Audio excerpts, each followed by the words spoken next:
प्रधानमंत्री नरेंद्र मोदी COP26 यानी जलवायु परिवर्तन पर होने वाले दुनिया के सबसे बड़े इस वैश्विक मंथन पर भाग लेने के लिए स्कॉटलैंड के ग्लासगो में हैं और आज उन्होंने भारतीय समुदाय के कुछ लोगों से भी मुलाकात की। और इस वक्त हमारे साथ दो खास युवा हैं जिन्हें जलवायु परिवर्तन के मुद्दे पर ही और इस मामले में एनवायरमेंटल कंसर्न्स को लेकर अर्थशॉट पुरस्कार से नवाजा भी गया है। इस वक्त हमारे साथ विद्युत मोहन है। विद्युत, आपको अर्थशॉट पुरस्कार मिला है। ये जलवायु परिवर्तन के लिहाज से भी महत्वपूर्ण है जिस काम को आपने किया, और भारत के लिए चुनौती काफ़ी बड़ी है। अगर हम पराली की बात करें तो अगर आप बता सकें कि जो समाधान आपने निकाला है वो किस तरीके से कारगर है और भारत की इस चुनौती को कम कर सकता है। जी, हमने एक ऐसी मशीन बनाई है जो लो कॉस्ट है और खेत के तो अपशिष्ट होते हैं जो फसल कटने के बाद बच जाते हैं और जला दिए जाते हैं, किसान उसको इस्तेमाल मशीन में कर सकते हैं और उसको ईंधन और उर्वरक में बदल सकते हैं, जिससे गांव में आजीविका भी पैदा होगी और उसके साथ साथ प्रदूषण भी मिट जाएगा। विद्युत, ये जो आपने मशीन बनाई है इसका इंडस्ट्रियल प्रोडक्शन, इसका लोकलाइजेशन, ये कैसे और कब हो पाएगा, क्योंकि आपको इसके लिए अर्थशॉट पुरस्कार में एक आर्थिक सहायता भी मिली है। जी, हम मशीन को हमने ऑलरेडी बनाना शुरू कर दिया है। सारे कंपोनेंट्स हमारे इंडिया से ही हैं, इंडिया में ही बन रहा है और अभी इसकी फैब्रिकेशन हमारी यूनिट इंडिया में भी है और इसको अभी हम फील्ड में इसी महीने, अगले 1-2 महीनों में इसको हम किसानों के साथ ट्रायल करना शुरू कर रहे हैं। तो प्रधानमंत्री से जब आपने मुलाकात की तो आपने उन्हें क्या बताया और उन्होंने क्या कहा? मुलाकात में हमने मशीन के बारे में प्रधानमंत्री को बताया और वो जानने को उत्सुक थे कि किसान इसमें इंटरेस्टेड है कि नहीं और इसकी अडॉप्शन हो रही है कि नहीं। तो कब तक आप इसे मार्केट में लॉन्च कर पाएंगे, क्या आपने बताया उन्हें? जी, तो हमने ऑलरेडी हमारे 2 पायलट इसके स्टार्ट हो चुके हैं। एक हरियाणा में जो पराली का इस्तेमाल करेगी और उसको उर्वरक में बदलेगी, और एक तमिलनाडु में जो नारियल के शेल को इस्तेमाल करके एक्टिवेटेड कार्बन रॉ मटेरियल बनाने का काम करेगी। इसकी एक अमूमन लागत कितनी होगी? जी, तो ये हमारी कोशिश रही है कि मशीन को सस्ते से सस्ता बनाएं। तो ऐसे जो मशीन हैं जो बड़े पैमाने पे बनते हैं उनकी कीमत होती है 3 करोड़, 4 करोड़, 5 करोड़, उससे भी ज़्यादा, लेकिन हम इसको 5 लाख में ही बना पा रहे हैं। इस वक्त विनीशा मोहन भी हैं, उनसे पूछते हैं। उन्होंने भी प्रधानमंत्री को कुछ कागजात भेंट किए। क्या कागजात थे? So Vinisha, what did you gift, what did you share with prime minister? Well, we met the Prime Minister today and I shared with him a few files of mine about the solar ironing cart, and I also gifted him a fact sheet of India and a fact sheet of my state, Tamil Nadu. Okay, and you know that India has initiated the International Solar Alliance, so how your initiative can help building more robust structure? So the solar ironing cart is a solar product itself which allies with the policies of their new development. So with the solar ironing cart, I'm planning to bring it across India in the next year or so. That should really help. And from where did you get this idea? How old are you? I'm 15 years old and I got this idea when I was 12 years old, so back in 7th grade, and I got this idea when I saw an ironing vendor in my street and he was using charcoal. It's normal and I thought this problem was overlooked often, so I decided to find a solution to it. And can you explain to our viewers that how does it work? Yes, the solar ironing cart basically has 2 solar panels and it produces electricity. It will either go to the ironing box directly or it will go to the batteries for later usage, maybe in the night or during monsoon season, so no electricity goes to waste. And did you think about the industrial production cost of it? How, at what cost it would be available? Yes, it will be available from anywhere to 40 to 50,000, but we are working on mass production, so probably the cost will be lowered in the future. Okay. ये थे 2 young entrepreneur जिन लोगों ने जलवायु परिवर्तन के मामले पर भारत के स्वदेशी सॉल्यूशन को निकालने की कोशिश की है। और प्रधानमंत्री नरेंद्र मोदी ने ग्लासगो में भारतीय समुदाय के लोगों से मुलाकात की और एक ख़ास तोहफा भी उन्हें इस मौके पर दिया। डॉक्टर हाकिम ने, जो हमारे साथ हैं इस वक्त। Doctor Hakim, you have gifted a bust to prime minister of India. Tell us something more about that bust. Well, you see, I always liked the features of the Prime Minister. He's such a nice, easygoing man. And the first time I met him was today. But 2-3 years ago, I thought of doing his bust. And I've done it. And then Her Excellency heard about it, the High Commissioner, Mrs. Kumar, and then she said, "Oh, that's a good idea. The Prime Minister is coming to Glasgow. We'll offer it to him as a surprise." So I got it ready, and I brought it here. I mean, they brought it here 2-3 days ago, and I have to say I was so impressed by his reaction. First of all, I told him, "I'm so sorry, there are no glasses on the sculpture. I didn't have time to do the glasses." And then I took off his own glasses, put them on, and he started laughing. And I thought that was a nice move. The other thing I thanked him for, and on a very serious note, because I'm a surgeon, I'm a doctor in London, is that, you know, India has done so much for COVID-19, for vaccinations, because that's where all vaccines are produced. And there is a very distinguished relationship on health and technology between India and the UK, and I wanted to thank him for that and offer this not only to him but to the people of India. How much time did it take you to make that burst? You know, he asked me that question, and I told him, you know, I like him so much, it didn't take too long.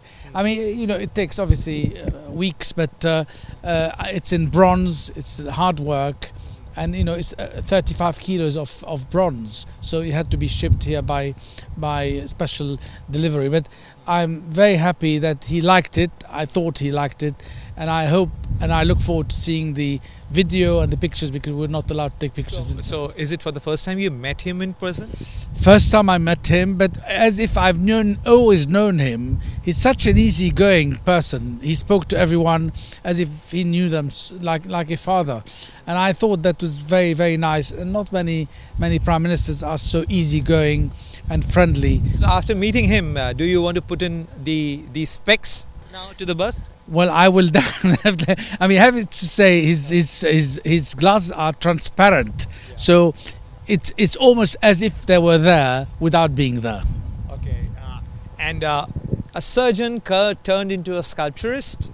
How did this transition happen? Well, I think I have always been a surgeon and a sculptor. I've been sculpting for 25 years, and I think as a surgeon, I think any surgery is a sculpture by itself. You are sculpting the human body. And I will hopefully, God willing, carry on being both a sculptor and a surgeon for many years to come. Any new idea after today's meeting you have got of making another bust? You know, funny enough, someone has already, actually more than one, asked me to get a copy of that particular sculpture. So I've got the mold, and I will be doing maybe 1 or 2 or 3 copies to people who love the Prime Minister. प्रधानमंत्री Narendra Modi Britain के Glasgow में हैं।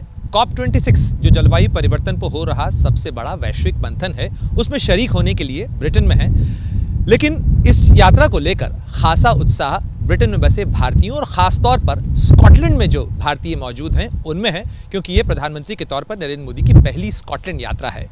किस तरीके का उत्साह है, इस मामले में बातचीत करने के लिए हमारे साथ कुछ भारतीय समुदाय के प्रतिनिधि मौजूद हैं। हम बात करेंगे आशीष ब्रह्मभट्ट से। आप स्कॉटलैंड में हैं, कब से हैं? प्रधानमंत्री के तौर पर नरेंद्र मोदी की ये पहली स्कॉटलैंड यात्रा है। आप लोग कल रात से उस आयोजन में भी जुटे हुए हैं। किस तरीके की तैयारी, किस तरीके का उत्साह?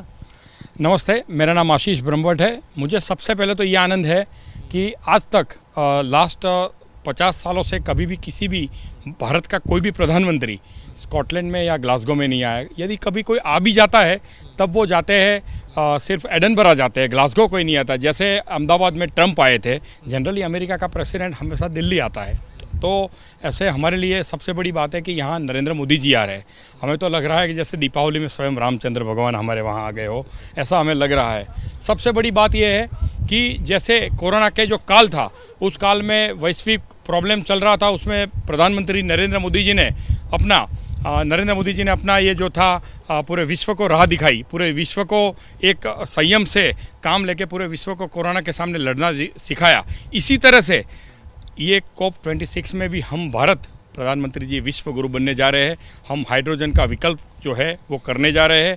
ये देखिएगा आने वाले समय में जिसका चाइना विरोध कर रहा है, चाइना जहां हमारे साथ नहीं रह रहा है, वहाँ भारत विश्व का विकल्प बनने वाला है। और ये जो ये COP26 आज ग्लासगो में हो रहा है। इसकी लीडरशिप भी एक दिन प्रधानमंत्री जी करेंगे।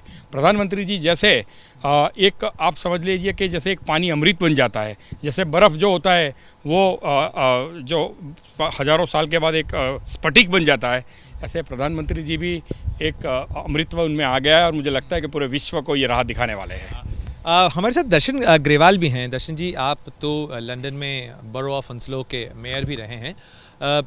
भारत और ब्रिटेन के रिश्तों के लिहाज से अगर देखें, क्योंकि ये बहुत लंबे समय बाद भारत के प्रधानमंत्री और ब्रिटेन के प्रधानमंत्री बोरिस जॉनसन की भी मुलाकात हो रही। बोरिस जॉनसन को भारत आना था, लेकिन दोनों बार उनकी यात्रा टल गई। तो क्या उम्मीद की जानी चाहिए कि भारत और अमेरिका के प्रधानमंत्रियों, भारत और ब्रिटेन के प्रधानमंत्रियों की जो मुलाकात हो रही है पोस्ट ब्रेक्सिट, तो ये मुलाकात किस तरीके के नतीजे निकालेगी?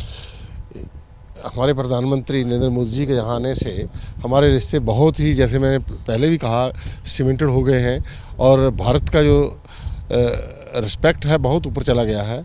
अब हमें सब यहाँ पर जितने भी एशियन भी हैं, इंडियन भी हैं और उसके साथ साथ जो यहाँ के इंग्लिश कम्युनिटी भी है वो भी लुकिंग फॉरवर्ड करती है मोदी जी को देखने के लिए, क्योंकि मोदी जी ने जो अच्छे काम किए हैं आज वर्ल्ड के अंदर उनको जाना जा रहा है। इसलिए भारत का नाम भी टॉप लिस्ट पे है और हमारे रिलेशन यूरोप के साथ और यूके के साथ, स्पेशली हमारे प्राइम मिनिस्टर के साथ बहुत ही अच्छे होने जा रहे हैं। इसके बाद वो डेफिनेटली इंडिया करेंगे, because he is looking forward. He was on the news last week. He was saying after that I'm going back to India. तो इंडिया के साथ अब हर इंडिया की तरफ देख रहा है कि इंडिया के साथ अच्छे रिलेशन किए जाएं, क्योंकि हमारे प्राइम मिनिस्टर ने हर फील्ड पे काम किया है। इंडिया का नाम ऊपर किया है, टेररिज्म के ऊपर और एनवायरनमेंट के ऊपर, हर तरफ उनका ध्यान है। और इंडिया के उसके रिजल्ट इंडियन लोगों को कुछ देर के बाद पता चलेंगे कि इनके आने से, प्राइम मिनिस्टर बनने से हमें कितने लाभ हुए हैं, कितना नाम हुआ है। हमारे स्टूडेंट हैं यहाँ पर, उनको बहुत रिस्पेक्ट मिलती है। हमारे जितने लोग हैं उनको बहुत रिस्पेक्ट मिलती है। हम मोदी जी का धन्यवाद करते हैं। तो भगवान ने एक ऊपर से हमारे लिए। मिस्टर DK त्यागी भी हैं। त्यागी जी, भारत और ब्रिटेन के अगर हम रिश्तों की बात करें तो पोस्ट ब्रेक्सिट बहुत सारे नए एग्रीमेंट्स हुए हैं, जो कि जॉब अपॉर्चुनिटीज़ कह लें, एजुकेशन अपॉर्चुनिटीज़ कह लें, सहयोग और साझेदारी की जो अवसर हैं वो खुलते हैं। आपको क्या लगता है कि किस तरीके से भारत और ब्रिटेन का ये जो पार्टनरशिप है ये एक नए फ्रूट्स जो है वो बना सकता है?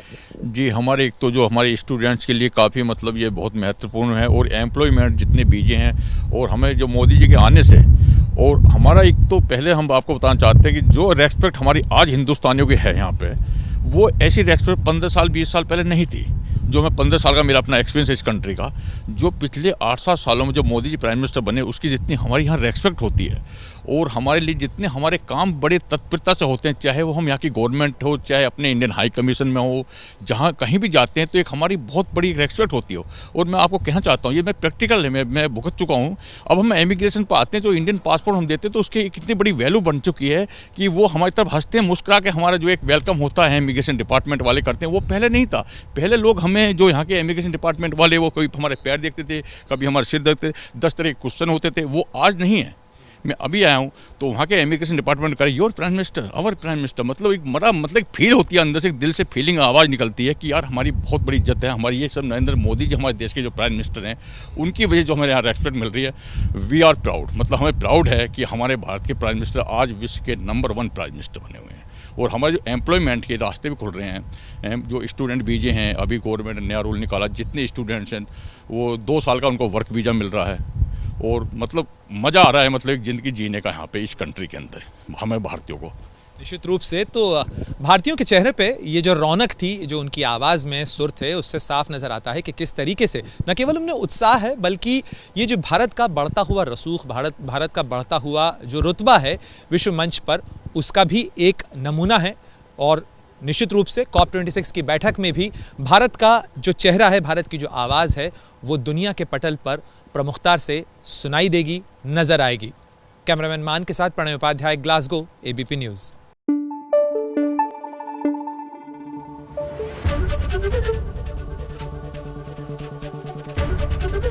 ABP न्यूज़ आपको रखे आगे।